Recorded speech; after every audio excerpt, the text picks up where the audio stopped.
So I'm here with Professor Riley of the Communication Department at Virginia Tech, and he has been teaching here since 1981. And I'm just going to ask him a few questions about mass media and its effects on society. So what is your primary source of news consumption?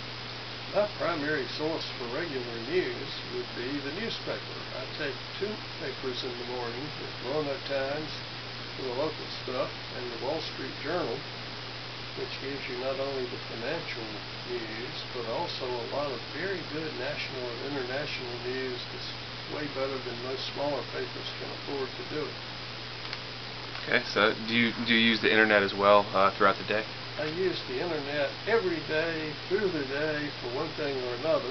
Okay. That's not by any means my primary news source, just a secondary one. Sounds good.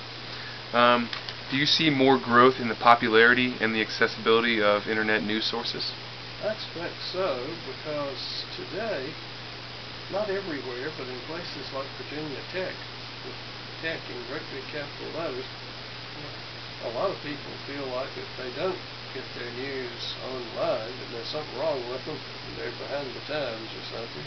That's sort of an digital imperative going on, I think, in a place like this. But more here than most places. There are still many people who would prefer to have a newspaper in their hand. They tend to be older people, or people who live in places that aren't as technological as we are here. So it's very individual. And my guess is that there will still be paper newspapers and paper news magazines as well for a long, long time. Some of my colleagues think that all the paper ones are about to disappear any time now.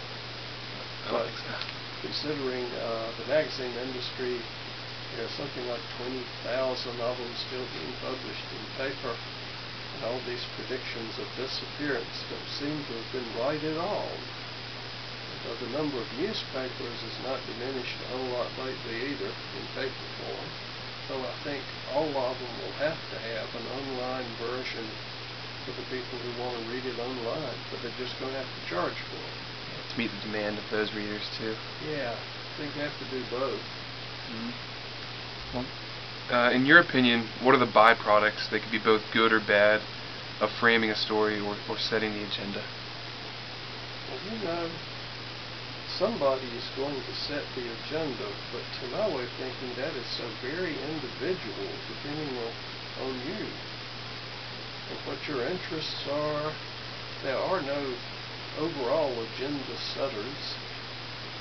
A lot of the people I teach have a primary interest in just sports. The people who set their agenda are not at all the same people who would be setting the agenda for an old geezer like myself, who likes to read a wide range of stuff in the news to try to see what's going on in a broad way around me. The fellow who was my dissertation director at Chapel Hill long years ago was one of the two people who started all this agenda setting, Max McCombs.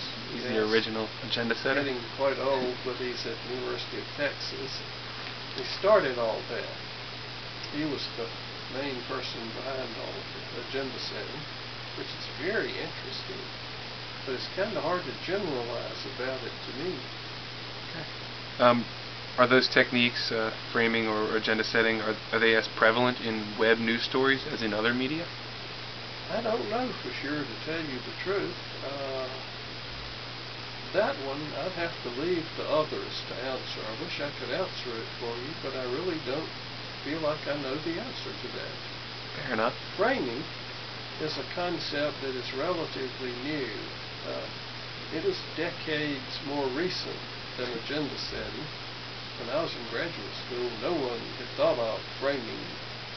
And it makes sense, because obviously when you come up with an angle for a story, you're framing that story. And we used to just talk about angles, but nobody had thought up the term framing or framing analysis. So is framing just another word for using an angle? I think pretty much it is. But there sure have been a lot of theses and dissertations done by graduate students on framing in the last decade or two. And I would rather leave that question to people who are really into framing analysis, whereas I'm not. It is commonly said that the prominent news blogs like Michelle Malkin or the Huffington Post are, quote, watching the watchdog or double-checking the mass media. Does this dilute the reputation of professional journalists, or does it encourage them to be harder working or more accurate? I don't know that it encourages reporters to report better or anything of the sort, but it's just a separate function, the way I see it. Michelle Malkin is a conservative voice, but she does commentary. She doesn't report the news ordinarily, but she comments on things that have already appeared in news stories and tries to explain them, put them in context, things that commentary writers do.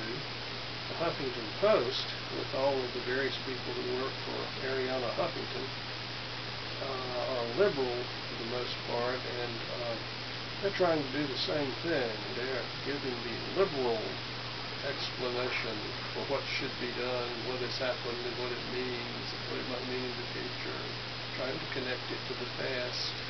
What about, those two aside, what about other prominent blogs? I couldn't give you a name right now, but that check facts and say they were incorrect in this, or New York Times was incorrect in this? Well, look back to the Drudge Report. That was one of the oldest news blogs, and the one that broke the Clinton-Lewinsky scandal years ago and made him very famous and influential. That Drudge just asked a question on a quiz. Somebody put the Grudge Report, which I thought very funny. Counted it. And I'm not, I tell you the truth, I counted it right because I enjoyed it so much. Maybe it was a slip of the tongue, but sometimes with the commentators you do get a little of that feeling. And that's it for the questions for today. So thank you very much. You're sure welcome, Michael.